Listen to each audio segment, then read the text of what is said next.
Bismillahirrahmanirrahim. Alhamdulillah. Wassalatu wassalamu ala Rasulillah wa ala alihi wa sahbihi wa man ihtada bihudah.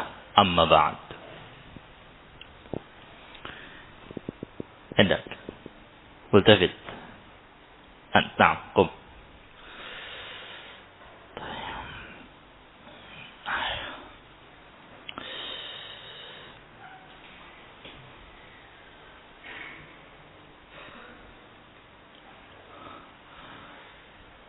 Ma huwa awwalul amal baina Ibrahim wa Ismail inda awwal liqa'ihima.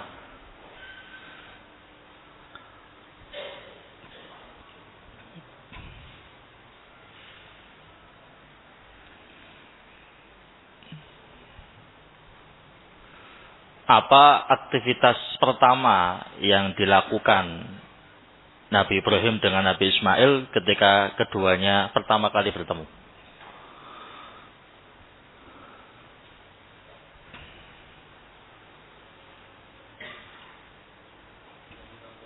Hah? Ahsan. Bina'ul Ka'bah. Jelis. Hendak. Alladhi yarani. Kalau sesoda. Lughalaw. Na'am, qum. Baik. Aina mawdi' bina'il Ka'bah? Tempat yang di situ dibangun Ka'bah itu di mana? Aywa, Makkah. Fi ayyi makanhu? Ahsan, na'am, fi Makkah. Sahih. Tapi di mana? Lokasinya di mana?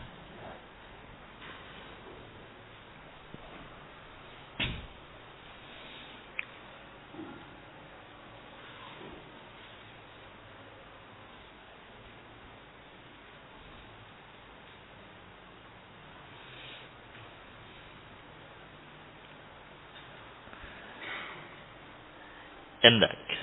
Alladhi ma'ahul kitab. Ayo, qum. Hat. Ahsan. Ijlisa. Barakallahu fiik. Ahsan. Di atas gundukan tanah yang lebih tinggi dari yang lain. Tamam. Ini takalah kalau sol beda. Alladhi yarani. Naam, qum.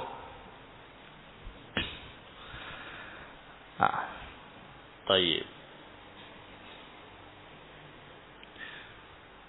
ما هو الدعاء الذي قال به إبراهيم وإسماعيل عند بناء البيت؟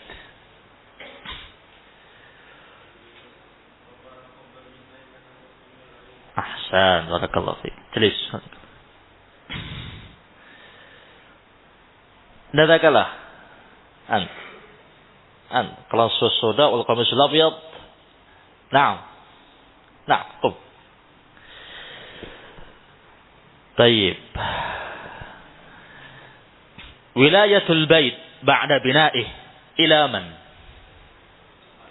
ومن؟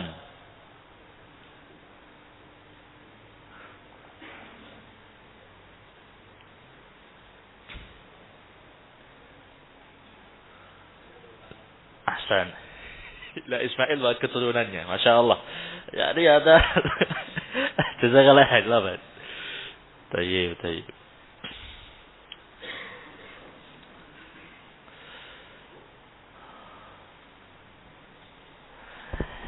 Nadakalah alladhi yamshi ma'ahu shanta hadha alladhi yaji. Na'am, taqaddam qarib. Ayo taqaddam udnu. La hana jlis huna. Tamam. أيوة ده شنطة أنا أسألك. طيب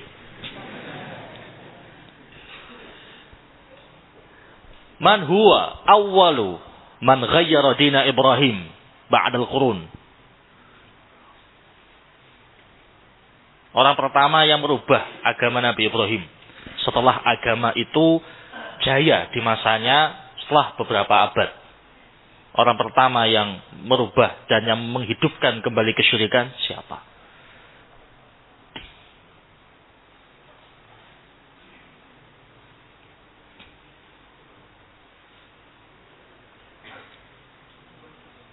Tayyib, tayyib. Indak alladhi yamshi ma'ahu shantah. Ant. Tamam. Zilta qa'iman. Sami'ta su'al wala? Tayyib. Orang pertama yang merubah agama Nabi Ibrahim dan pertama kali menghidupkan kembali kesyirikan, siapa dia? Ahsan. Jelisah. Barakallahu fiik. Jelis.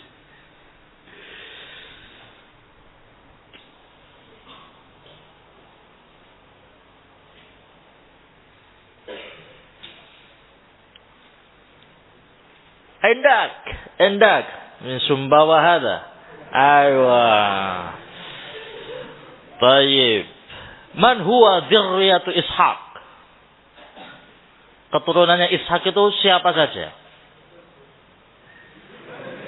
Asqalu? Yusuf. Yani aywa min dzurriyyatin. Tayyib, labas. Lakin namanya. Ada istilahnya. Mereka itu qabilah, bani. Bani apa namanya? Ada 2 ras yang menjadi keturunannya Ishak. Rum dan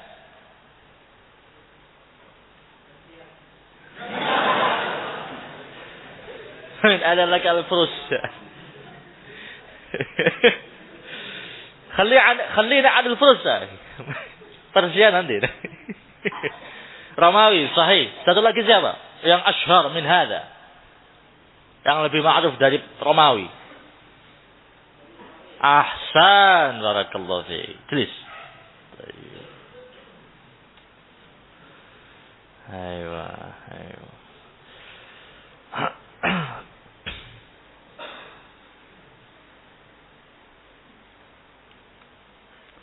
Inda zakal alladhi ma'ahu maktab. Alladhi yamshi. طيب جعل المكتب ستة قائمة. أيوة. طيب من هو إسرائيل? Israel itu siapa? Apa? Asqalu? Yaqub. Ahsan. Ijlis. Barakallahu fiik. Ijlis. Tayyib. Ana jadi ingat ya, ikhwah. Dulu waktu masih di sana sudah ada mulai. Nah, telat soalnya dari kamar mandi. Ya, udah ngomong juga ke teman-teman. Akhbir al-ustad an mutaakhir yang dihajar di al-hammam. Atau sudah sampaikan. Pas berangkat sudah naik tangga ini udah dengeran mulai. Baru duduk langsung ajib. Baru duduk, buka pintu. Assalamualaikum. Salam. Jelas ajib. Memang kedengeran, soalnya dari luar kedengeran. Ya jawab ya. Jawab katanya. Jadi ingat, antum masuk langsung bisa jawab. Masya Allah. Tamam.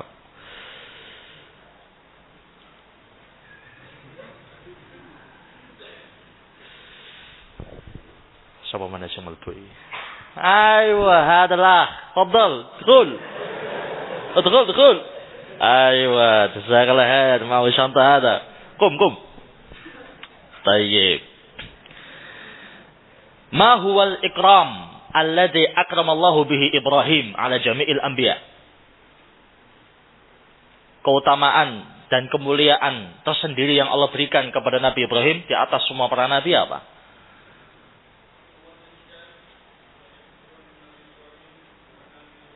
Ahsan. Please, barakallahu fiik. Nadakalah. ما الدليل؟ ما هو الدليل على أن ذرية إبراهيم هم الأنبياء والرسل؟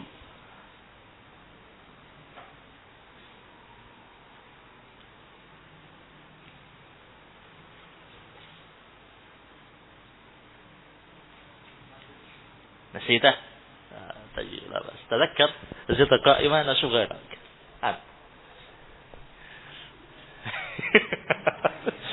Habis lihat komat kami, harus sudah jawab ini. Nggak jawab, repot nih.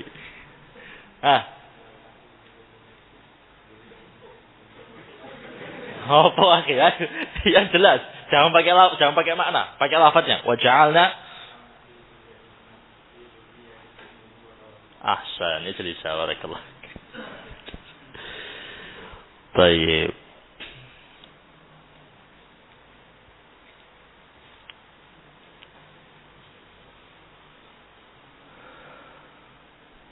إذا ذاك الأخ ورأى الأسطوانة أنت قسم الأول أظن. طيب جميع الأنبياء والمرسلين سوى نبينا صلى الله عليه وسلم من أي ذرية؟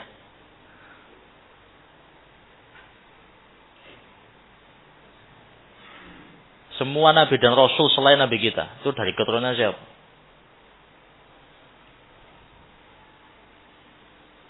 Apa? Jawab ajib.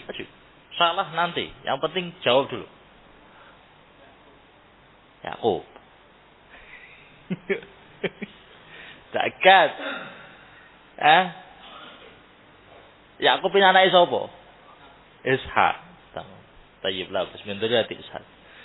Jelas. Enak. Wa nabiyuna min dzurriyyati man?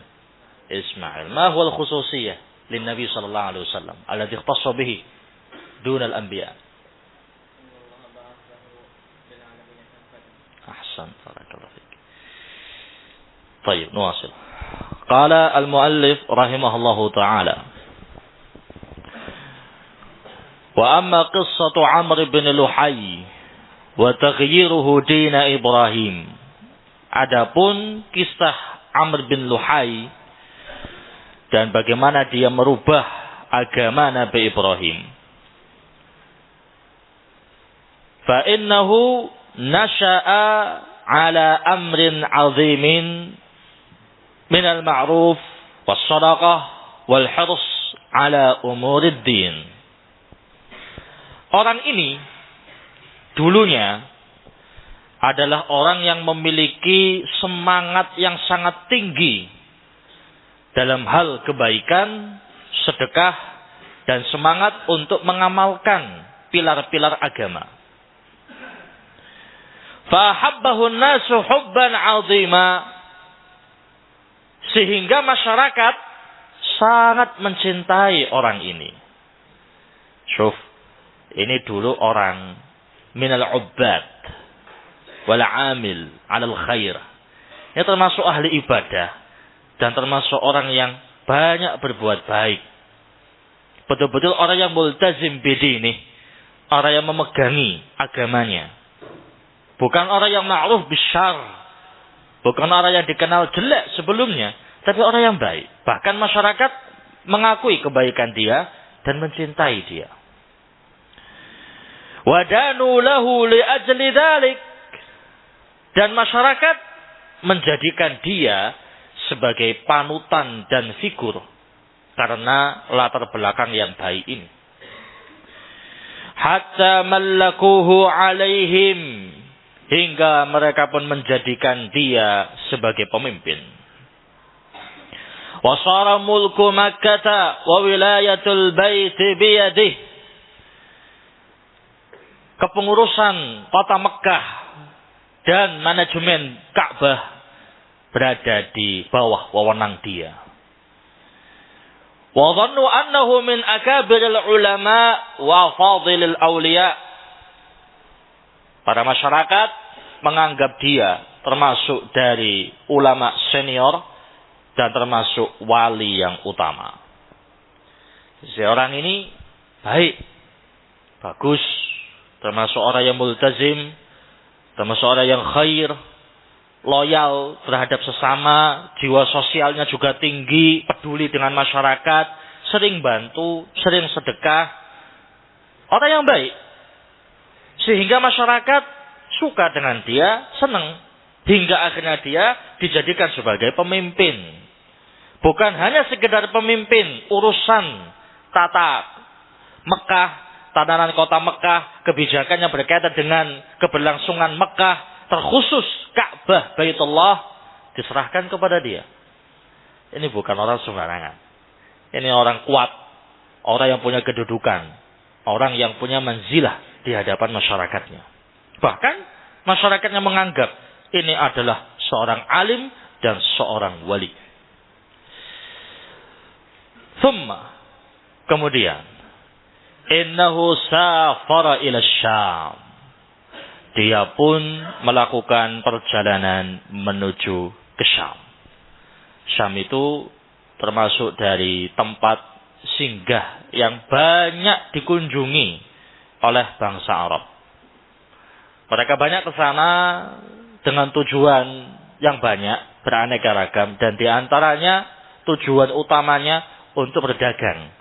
Karena mungkin populasi manusia di sana banyak, kemudian termasuk tempat yang banyak dikunjungi oleh berbagai macam daerah, maka mereka ke sana untuk menjual dagangan mereka. Dan seringnya sukses kalau sudah berangkat ke Syam, jualan di sana.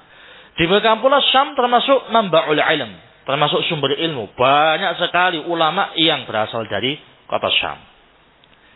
Baik, berangkat dia ke Syam. Dari sinilah muncul dan terlihat siapa dia sebenarnya. Fara'ahum ya'buduna al-awzan. Amr bin Luhai melihat penduduk Syam secara umum menyembah berhala. Fastahsana dzalik wa dhannahu haqqan. Amr bin Luhai merasa suka dengan ritual itu dan menganggapnya benar. Ini bahayanya ketika orang itu hanya berbekalkan semangat tapi tidak punya ilmu. Ibadah, Masya Allah. Sedekah, Masya Allah. Berbuat baik, Masya Allah. Turukul khair, Masya Allah. Termasuk orang yang mutakaddim, termasuk orang yang nomor 1 dalam urusan itu. Tapi tidak punya modal ilmu. Ketika dia berangkat ke Syam, melihat sebuah pemandangan yang jelas-jelas syiriknya, dia menganggap itu baik. Dia menganggap itu baik. Bahkan, dhannahu haqqan, menganggap ini benar. Ini ritual bagus. Ini ritual benar. Patut untuk dicontoh. Lianna Syam mahallur rusul wal kutub. Ditambahi lagi, Syam itu merupakan tempat para rasul dan kitab-kitab suci diturunkan. Yakni banyak para nabi yang tinggal di sana. Di antaranya Ishak sendiri. Tinggalnya di mana? Di Syam. Nabi Ibrahim dengan istri pertamanya juga di sana. Yakni betul-betul tempat yang sangat religius. Ya. Ini tempat yang menghasilkan banyak ulama, banyak rasul dan banyak kitab suci diturunkan ke sana. Dia melihat kondisi seperti itu, kemudian melihat adanya ritual seperti ini di situ, menganggap ini baik. Oh, berarti ini termasuk tradisinya para nabi. Ini termasuk tradisi kebaikan. Syam bukan negara yang asing. Syam termasuk negara yang kuat, negara yang bagus, tempat yang diakui bagaimanakah kebaikannya. Lah kok ada ritual seperti ini? Benar berarti ini ritualnya. Ya. Ini terdapat sebuah pelajaran yang sangat berharga ya ikhwah.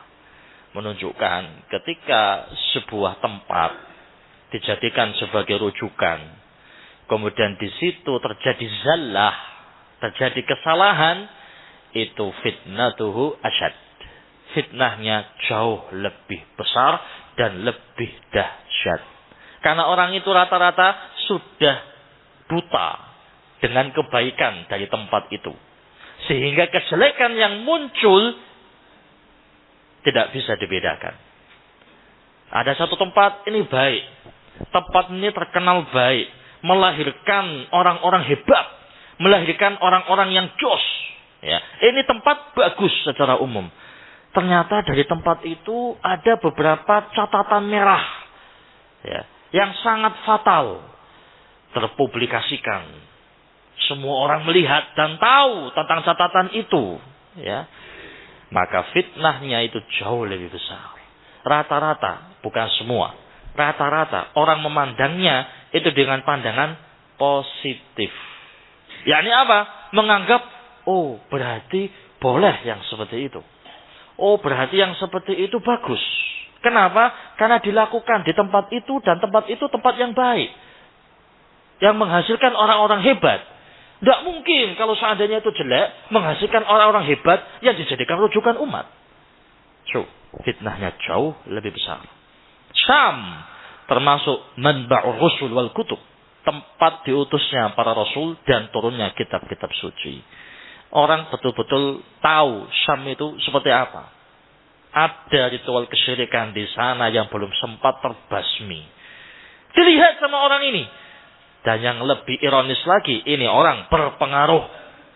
Bukan orang sembarangan. Ma'ahu qaum. Dia memiliki pengikut. Memiliki orang-orang militan yang siap mengikuti dia.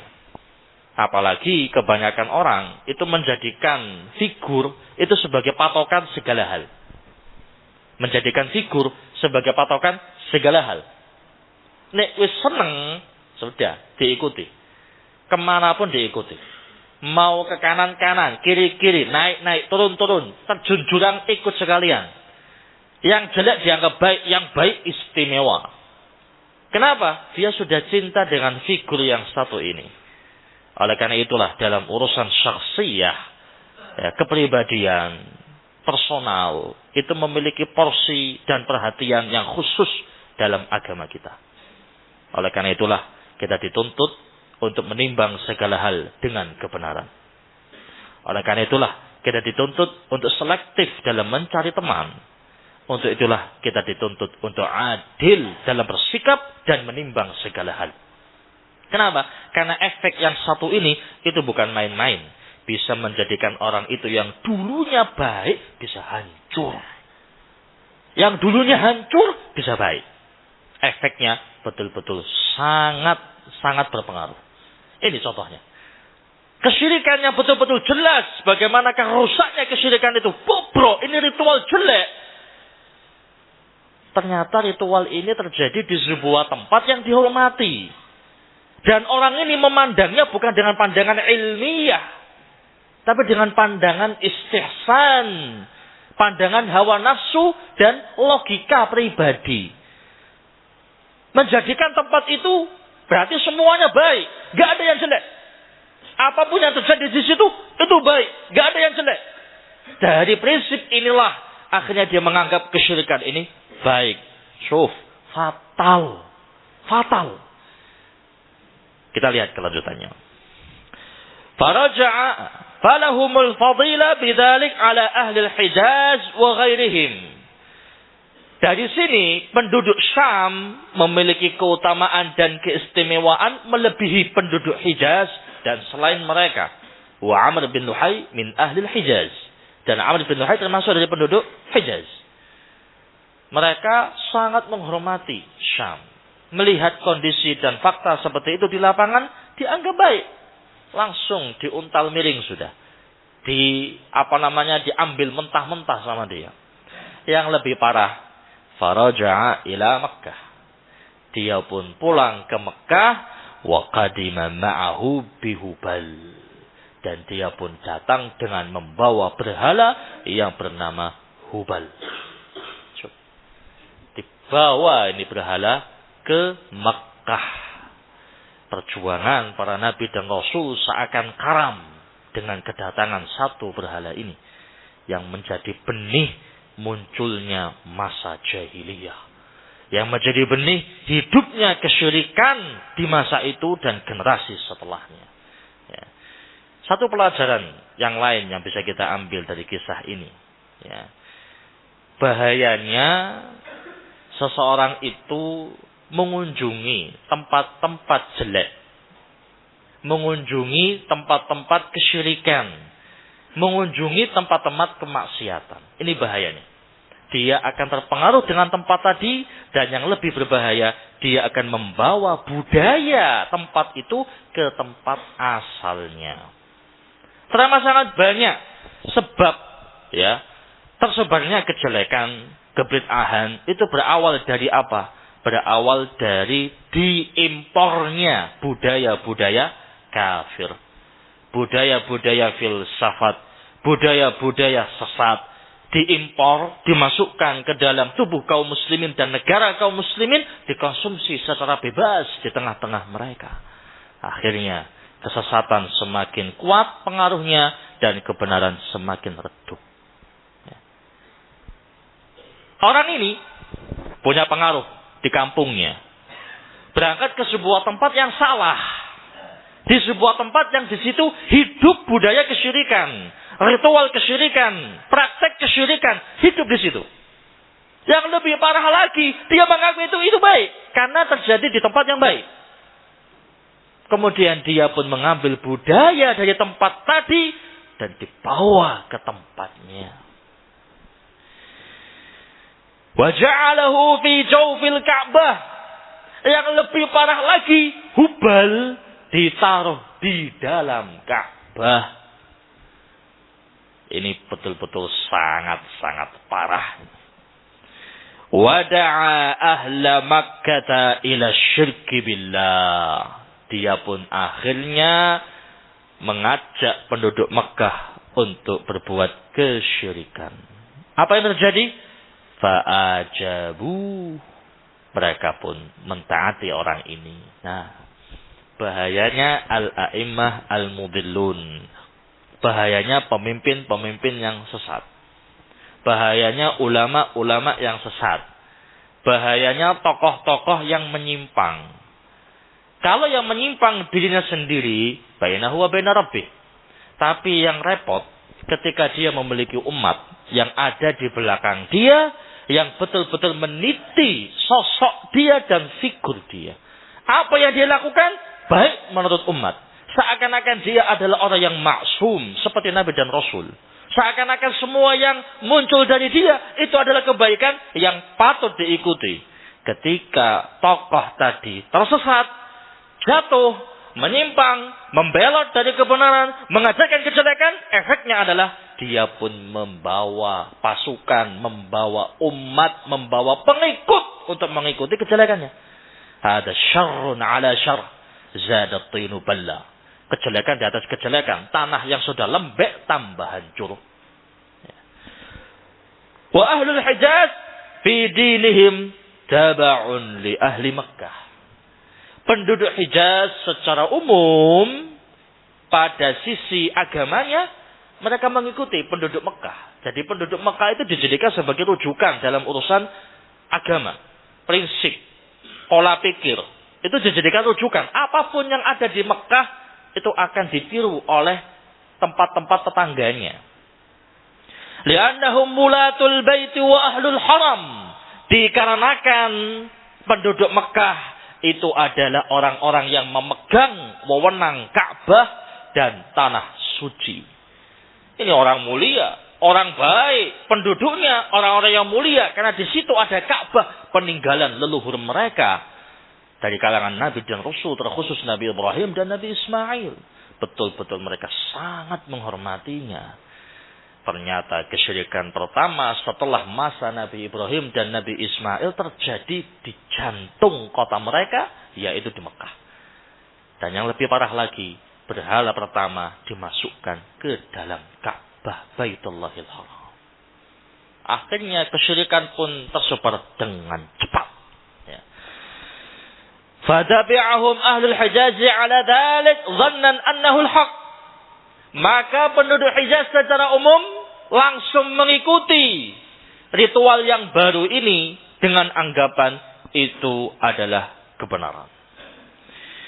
Falam yazalu ala dhalik hatta ba'athallahu Muhammadan sallallahu alaihi wasallam bidini Ibrahim alaihi salam wa ibtali ma ahdathahu Amr bin Luhai.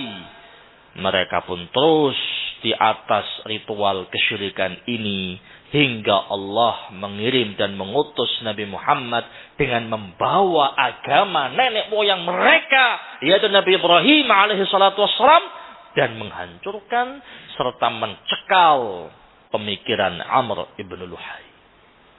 Amr bin Luhai ketika Rasul diutus wismut, zaman sudah mati dia. Tapi lihat efek negatif yang dia cetuskan di tengah-tengah masyarakatnya. Ketika dia ditunjuk sebagai seorang pemimpin, dibaiat menjadi seorang pemimpin, dan dia dipercaya dalam urusan agama mereka, ternyata dia menyimpang, membawa dosa yang tidak layak untuk diampuni, yaitu kesyirikan. Dan yang lebih parah, dia meletakkan kesyirikan tadi di jantung kaum muslimin. Ka'bah Baitullahil Haram diletakkan di dalamnya. Kemudian mengajak yang lainnya untuk menyembahnya. Kerusakan pun terjadi. Malapetaka pun terjadi. Semuanya pun akhirnya terjatuh dalam kesyirikan. Dan bukan hanya mereka. Anak keturunannya ikut dengan nenek moyang mereka. Ajaran Nabi Ibrahim pun kandas dan karam. Semakin dijauhi, dirubah, diotak-atik, bahkan dibenci. Sampai akhirnya mereka masuk ke dalam sebuah masa yang sangat mengerikan. Masa jahiliyah, al-qawi yaghlib ala dhaif, yang kuat melawan yang lemah. Hukum rimba pun diterapkan. Keadaan umat manusia carut marut dari segala sisi. Moral, akhlak, agama, prinsip jatuh ketika itu. Hingga Allah Subhanahu wa ta'ala mengutus Nabi yang terakhir, yang menutup pintu para Nabi dan Rasul, yang membawa cahaya setelah kegelapan menyelimuti umat manusia. Dan beliau membawa agamanya siapa? Nabi Ibrahim. Ingin memahamkan kepada mereka bahwasanya beliau itu memperjuangkan agama nenek moyang yang dulu mereka yakini, yang dulu mereka anut, yang dulu mereka cintai, yang dulu mereka eluk-elukan, yang dulu mereka jadikan sebagai agama berabad-abad setelah Nabi Ibrahim selesai membangun Ka'bah.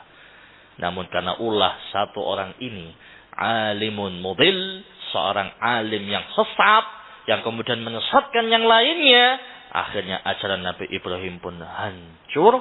Tersisa beberapa syiar, itu pun sudah mereka rubah dengan perubahan yang semi total. Wa kanatil jahiliyatu ala dzalik. Ketika itu masa jahiliyah berjaya. Wa fihim baqaya min dini Ibrahim. Meskipun di tengah-tengah mereka masih ada sisa-sisa ajaran Nabi Ibrahim. Syuf, baqaya, sisa. Menunjukkan apa? Kesyirikan lebih mendominasi. Kalau mau dipresentasikan, ini kesyirikan sudah 98%, 2%-nya ajaran Nabi Ibrahim. Walam yatrukuhu kullah. Mereka tidak meninggalkan secara totalitas.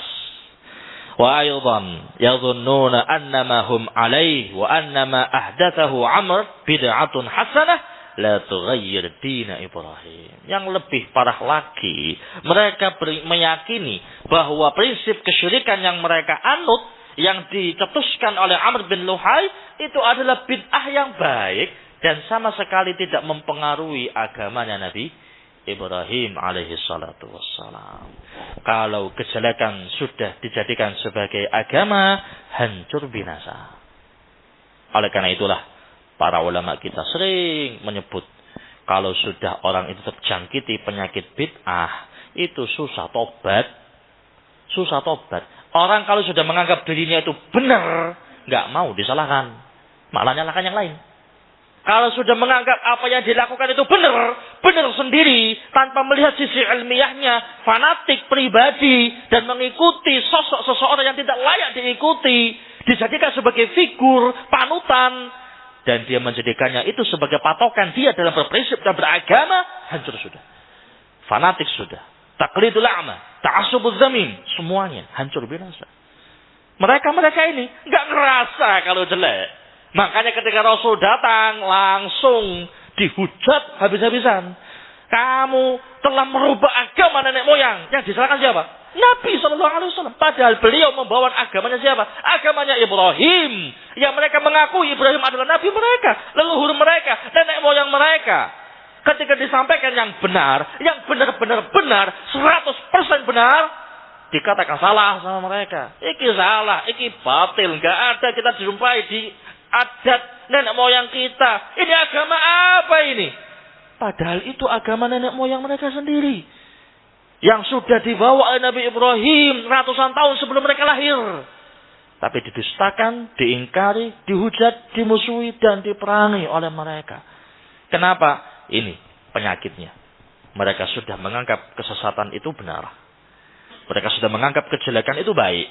Mereka menganggap kebatilan itu hak. Dan mereka menganggap bid'ah itu sunnah. Ya sudah. Hancur semua. Buta sudah. Mau dikasih apapun dalilnya, enggak mempan. Mukjizat-mukjizat Rasul yang begitu banyak yang disampaikan kepada mereka. Wa'adhamuhul Qur'an. Dan yang paling besar adalah Al-Quran. Yang mereka sendiri, orang yang paling fasih dalam sisi tata bahasa, tidak mampu menandingi satu ayat, satu huruf dari Al-Quran. Itu mereka tetap tidak mau meyakini. Kenapa? Mata hati mereka sudah tertutup. Bahasanya gitu, seandainya mayat bangkit ngajak ngomong mereka, tidak bakal kemudian mereka mau beriman. Hati kalau sudah ditutup sama Allah Subhanahu wa taala, tidak dibukakan pintu hidayah, mau dikasih dalil sekarung, tidak bakal melek. Ibaratnya orang ini itu sudah bukan tidur, bukan pingsan, sudah mati hatinya. Katanya para ulama, la yadurru ma'al mayyiti ilamun. Seorang mayat itu tidak akan merasa sakit ketika disayat. Kenapa? Nah sudah, habis, hancur. Badan, raga, sehat. Melek matanya, mati hatinya. Mau dikasih hujah seperti apapun, logika sekalipun tidak masuk. Rasul mengajak mereka untuk kembali kepada tauhid dengan segala cara, segala hujah, segala dalil ditampakkan di hadapan mereka. Tidak ada satu pun yang diimani. Mulai dari debat, ya. Debat terbuka dengan mereka, nikash, adu argumen, kalah mereka, mati kutu, sekut, diam. Tapi tetap tidak beriman. Tetap. Dalam hatinya menolak. Gak bisa. Pokoknya tidak bisa. Akhirnya main apa? Main ongkol, main fisik. Ya apa caranya membunuh Nabi SAW. Tapi karena beliau utusan Allah, utusan dari raja, utusan Rabbul Alamin, tidak ada satupun yang bisa membahayakan beliau. Mereka bisa melukai beliau, tapi tidak bisa membunuh raga beliau.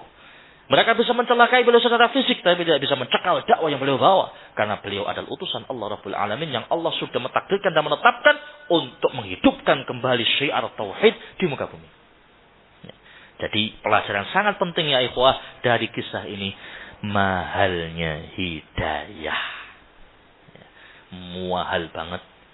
Kalau kita sekarang ini hidup di tengah-tengah lingkungan ilmu, iso belajar, iso nulis, baca Quran masih bisa nangis, sholat masih bisa doa, masih bisa zikir, belajar seisok nyantol, walhamdulillah, menunjukkan hatinya antum hidup, masih bercahaya, layaknya rumah itu masih layak pakai. Allah masih memilih kita di atas jalannya yang lurus.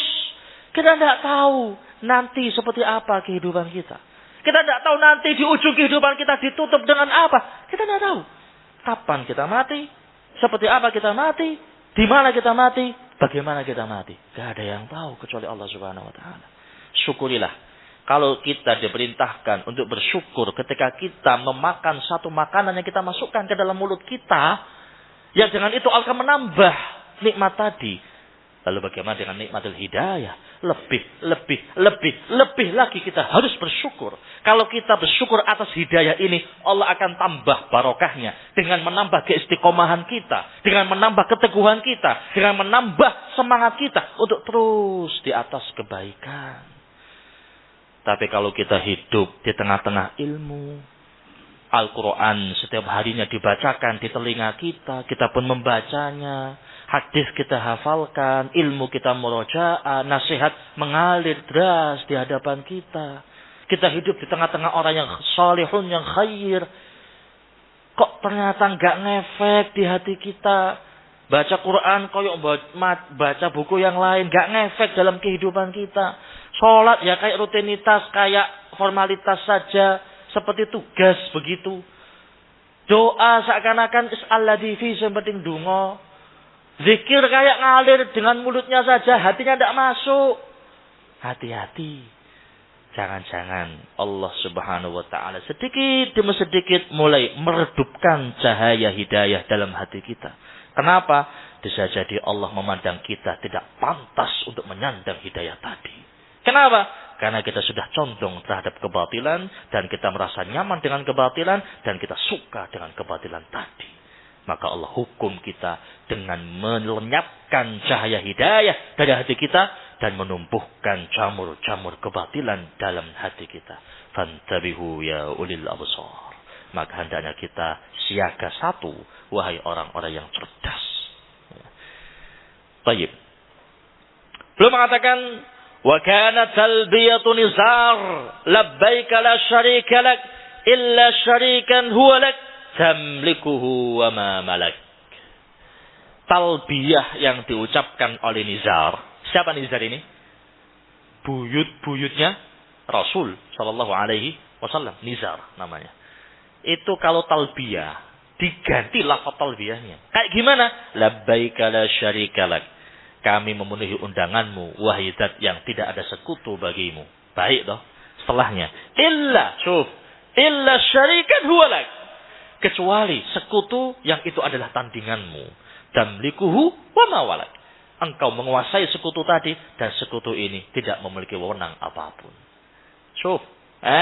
Talbiyahnya diganti dengan talbiyah kesyirikan. Orang muslim baca kayak gini meyakini kebenarannya bisa keluar dari syahadat dia. Ini diucapkan ketika apa? Ketika haji, ketika umrah di sisi Baitullahil Haram yang dibangun oleh nenek moyang mereka. Dirubah talbiyahnya sama mereka. Ini dahsyatnya kesyirikan kalau sudah merasuk dalam prinsip seseorang. Hancur semua. Kebenaran diotak-atik sama mereka kayak ngulek sambel, ya. Diramu sama mereka sudah. Yang itu dari Allah Subhanahu wa taala, tidak takut mereka untuk merubahnya ngotak-ngatik, padahal itu adalah ajaran Nabi Ibrahim, dirusak sama mereka. Wal-iyadu billah. Fa anzalallah, maka Allah Subhanahu wa taala menurunkan firman-Nya, darabalakum mathalan min anfusikum. Allah memberikan permisalan dari diri kalian sendiri. Hal lakum mimma malakat aymanukum min syuraka fima razaqnakum fa antum fihi sawa. Apakah kalian pada apa yang kalian miliki itu memiliki sekutu pada rezeki yang kami berikan kepada kalian dalam keadaan kalian itu semuanya sama? Taqafunahum ka khifatikum anfusakum. Kalian takut terhadap sekutu tadi seperti kalian takut pada diri kalian sendiri. Kadzalika nufassilul ayati liqaumi ya'qilun. Demikianlah kami rinci ayat-ayat kami untuk orang-orang yang cerdas. Yakni Allah mempermisalkan di hadapan mereka, "Syuf, lihat kehidupan kalian. Rezeki yang kalian rasakan itu semuanya kalian dapatkan dari mana? Kalian takut kehilangan rezeki tadi, sama kayak kalian takut kehilangan berhala kalian. Sama kalian takut kehilangan prinsip kalian. Urusan makanan kalian semangat, urusan kesyirikan kalian semangat, tapi mana urusan kalian dengan Allah Subhanahu wa taala?" Allah Subhanahu wa taala mengingatkan mereka untuk berpikir. Karena yang namanya kesyirikan itu betul-betul merupakan pemikiran yang menghancurkan kecerdasan seseorang. Orang cerdasnya kayak gimana pun, titelnya panjang sak meter, ya, piagamnya banyak segudang, nek melakukan kesyirikan, bahlul. Bodoh banget orang ini. Gak cerdas orang ini sudah. Otaknya is melintir semua. Ya, kecerdasan dia itu hanya sekedar terbatas pada titel-titel dia tadi saja. Bukan kecerdasan yang hakiki. Tapi ketika orang itu betul-betul ngerti siapa Rabbnya, ngerti bagaimanakah ibadahnya, ngerti bagaimanakah tugas dan kewajiban dia di dunia, beribadah kepada Allah dan meninggalkan segala bentuk kesyirikan, hada adzkan nas wa aqaluhum. Ini orang paling cerdas, paling pintar. Meskipun nukang nggak iso, ya, memperbaiki mesin nggak bisa, titelnya nggak punya, dilihat orang sebelah mata, rumahnya doyong kayak menara Pisa, ya, yakni semua secara finansialnya kurang. Tapi kalau dia multazim bidini, mutamassik bitauhidihi, wa yufridullah ta'ala fi ibadatihi, fahuwa aqalun nas. Ini orang yang paling cerdas. Iblis akan gentar untuk berhadapan dengan dia. Kenapa? Dia punya ilmu. Dia punya iman yang menjadi modal dia untuk dia bertanggungjawabkan di hadapan Allah Subhanahu wa taala nantinya. Barakallahu fikum. Kemudian setelah itu penulis menyebutkan tentang beberapa contoh berhala-berhala besar yang didatangkan ke kota Mekah, kemudian disebarkan ke beberapa daerah di sekitar Mekah yang diagungkan oleh bangsa Arab ketika itu. Wallahu ta'ala a'lam bis-shawab. Wallahu ta'ala a'lam bis-shawab. La ilaha illa anta, subhanakallahumma rabbana bihamdik, asyhadu an la ilaha illa anta, astaghfiruka wa atubu ilaik. Fadlu barakallahu fikum.